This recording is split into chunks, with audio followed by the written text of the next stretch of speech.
নমস্কাৰ শ্ৰদ্ধেয় ৰাইজ কেইটামান কথা ৰাইজৰ আগত মুকলি কৰি দিয়াৰ কাৰণে কথা কোৱাৰ কাৰণে আহিলোঁ যোৱা কিছুদিন ধৰি আমাৰ মৰমৰ জুবিনৰ ঘটনাটোৰ পাছত চাৰিপিনে বিৰাট ৰাইজ দুখত নিয়মান হৈছে আমাৰো কাৰণে আমাৰ বুকুৰ আপোন মোৰ অতি একেলগৰ ফিলচফাৰ ফ্ৰেণ্ড গাইড মানুহজনৰ ঢুকোৱাৰ পাছত আমি খুব নিয়মান অৱস্থাত আছোঁ আৰু কিছুমান কথা ক'বলৈ ওলাই আহিছোঁ কাৰণ ইমান বেছি ভুৱা কিছুমান কেম্পেইন হোৱাৰ কাৰণে আমি কথাখিনি ক'ব চেষ্টা কৰিছোঁ শ্ৰদ্ধেয় ৰাইজ মই গুৱাহাটীলৈ যোৱাৰ কথা আছিলে আজি কিন্তু ইমানেই বেছি মোলৈ মেছেজ আহিছে আহিলে মাৰিম কাটিম প্ৰায় কেইবা হাজাৰ মেছেজ আহিছে যে গুৱাহাটীলৈ গ'লে কাটিম বুলি সেই প্ৰেক্ষাপটত যাব পৰা নাই সেই সময়ত খুব মন আছিলে গৰিমাৰ ওচৰত থিয় দিয়া মোৰ পৰিয়ালৰ নিচিনা মোৰ ভগ্নী গৰিমা বা দলটোৰ লগত এই ঘটনাটোৰ পিছত থিয় দিব পৰা নাই কিন্তু কিয় পৰা নাই ৰাইজ গম পাইছে কাৰণ আমাক থ্ৰেটনিং কৰা হৈছে কিন্তু আচলতে জুবিন গাৰ্গক মৃত্যুত আমি দুখী নেকি এই কথাখিনি খুব কিছুদিন ধৰি ছ'চিয়েল মিডিয়াত কিছুমান ব্যক্তিয়ে টিআৰপিৰ আশাত মামাকে দুখী সজাই কেংগেৰু কাউট পাতি যে নিজৰ ডিগ্ৰী দিলে কিন্তু আচলতে কথাটো কি জুবিন গাৰ্গক আমি কিয় মাতি আনিছিলোঁ শ্ৰদ্ধা ৰাইজ আমি যিটো নৰ্থ ইষ্ট ফেষ্টিভেল ডিল কৰোঁ সেইটোত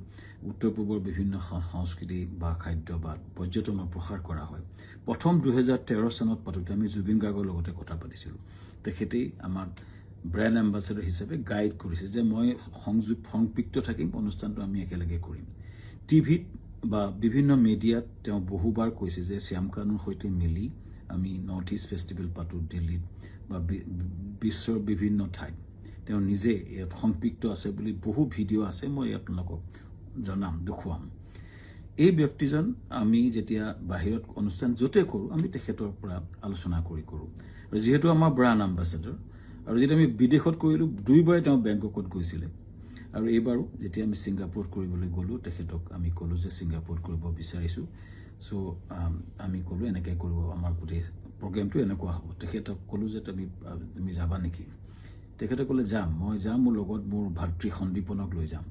আৰু মেনেজাৰ সিদ্ধাৰ্থ যাব আৰু আমাৰ শেখৰ যাব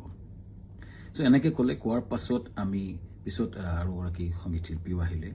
চ' কোৱাৰ পিছত আমি আয়োজন কৰা প্ৰক্ৰিয়া আৰম্ভ কৰিলোঁ আৰু প্ৰথম কথা শ্ৰদ্ধেয় ৰাইজ জুবিন গাৰ্গক মতাটো পাপ নহয় উত্তৰ পূৰ্ব আটাইতকৈ ডাঙৰ অনুষ্ঠান নৰ্থ ইষ্ট ইণ্ডিয়া ফেষ্টিভেলত উত্তৰ পূৰ্ব আটাইতকৈ ডাঙৰ যিজন সংগীত শিল্পী তেখেতক নিমন্ত্ৰণ কৰাটো যিহেতু আমাৰ ব্ৰেণ্ড এম্বাছেডৰো হয় আমাৰ লগত সংপৃক্ত হয় আৰু তেখেতক মতাটো পাপ কৰা নাছিলোঁ এইটো আমাৰ দায়িত্ব আছিলে তেখেতক নিমন্ত্ৰণ কৰাটো তেখেত কিয় 17 তাৰিখে আহিলে এইটো প্ৰশ্ন হৈছে তাৰ আগতে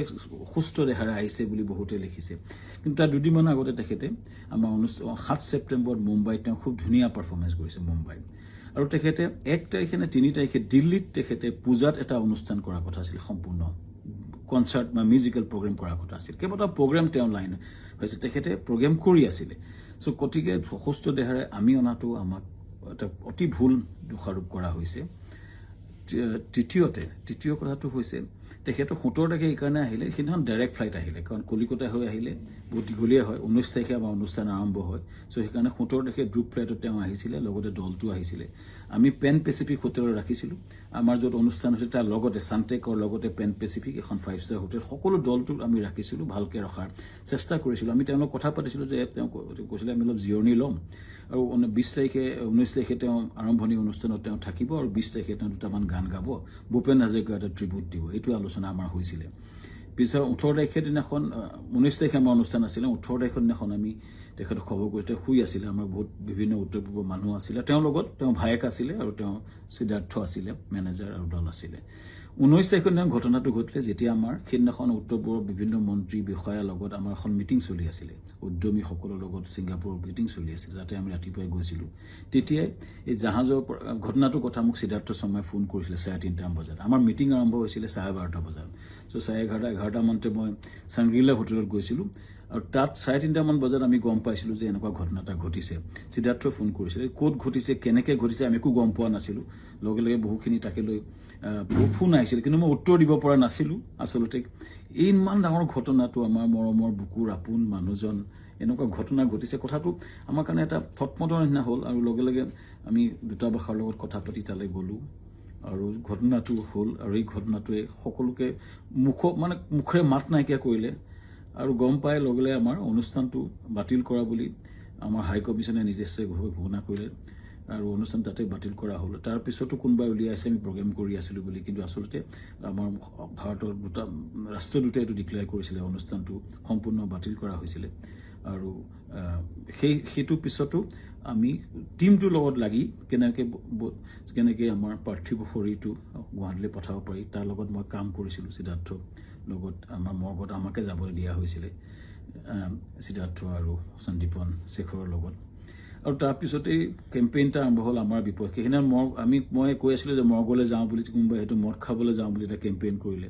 কোনোবাই ক'লে যে শ্যামকান্ত মহন্তক মানে ধৰি হত্যা কৰিব লাগে এনেকুৱা ধৰণৰ কেম্পেইন আৰম্ভ হ'ল আৰু এটা ভয়ানক আমাৰ বিপক্ষে এটা কেম্পেইন শ্ৰদ্ধা ৰাইজ এটাই মই ক'ব খুজিছোঁ যে আমি গোটেই প্ৰক্ৰিয়াটোত কোনো পধ্যে জড়িত নাছিলোঁ য'ত ঘটনা ঘটিছিলে তাত 12-13জন মান অসমীয়া সমাজৰ লোক আছিলে আৰু বিভিন্ন দলটো আছিলে যেতিয়া ঘটনাটো ঘটিছিল তাৰ বহু দূৰত আমি আছিলোঁ আমাৰ দলটো বহু দূৰত আছিলে চ' আমাক দোষাৰোপ কৰি এই প্ৰক্ৰিয়াটো কিয় কৰা হৈছে কেইজনমান ব্যক্তিয়ে ইচ্ছা কৰি এটা ডাঙৰ কেম্পেইন কৰি পেলাই আমাক বদনাম কৰাৰ বা হত্যা কৰাৰ প্ৰক্ৰিয়া যিটো কৰিছে শ্ৰদ্ধেয় ৰাইজ তাৰ এটা ন্যায় বিচাৰিছোঁ এতিয়া SIT হৈছে আমি খুব আদৰণি জনাওঁ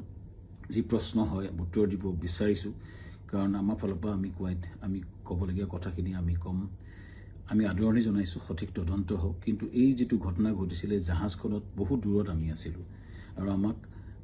সেই ঘটনাটোৰ সময়ত এই যিকেইজন ব্যক্তি আছে তেওঁলোকে তাৰ কথা ক'ব পাৰিব কিন্তু আমাক সেই ঘটনাটোৰ সময়ত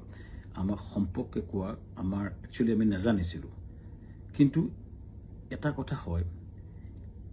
এই যিটো ঘটনা হ'ল এই ঘটনাটো আমাক সম্পূৰ্ণৰূপে বিধ্বস্ত কৰিছে আমাৰ জুবিন গাৰ্গ আমাৰ কাৰণে আছিলে সাহস জুবিন গাৰ্গ আমাৰ আছিলে ব্ৰেণ্ড এম্বাছাডৰ জুবিন গাৰ্গ আমাৰ অনুষ্ঠানটোৰ মূল হৃদপিণ্ড আছিলে হৃদপিণ্ডজন যোৱাৰ পাছত আমাৰ যি অৱস্থা হৈছে গোটেই দলটোৰ আমাৰ গোটেই বিধ্বস্ত অৱস্থা আমাৰ সকলোৰে আৰু ইয়াৰ পাছত যিটো আক্ৰমণ হৈছে আমাৰ পৰিয়ালৰ ওপৰতো আক্ৰমণ হৈছে ফেক ভিডিঅ' ওলাইছে ফেক ফোন কল ভাইৰেল হৈছে ইমান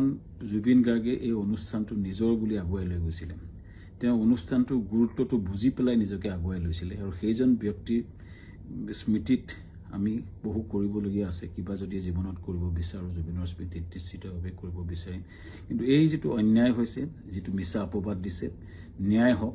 চৰকাৰক বিচাৰিছোঁ ন্যায় হওক আৰু আমিও ন্যায়ালয়ত যাব লাগিব আমাক দেশত আইন বুলি এটা বস্তু আছে যে মিছা অপবাদত আমাক যিটো কৰা হৈছে বা নিজৰ ঘৰলৈ যাব নোৱাৰা অৱস্থা হৈছে আমি নিশ্চিতভাৱে কিছুমান মানুহ উচতনি দি যিটো কৰিছে আমি ন্যায়ালয়ক নিশ্চিতভাৱে ক'ব লাগিব যে আমাক ন্যায় দিয়ক সুৰক্ষা দিয়ক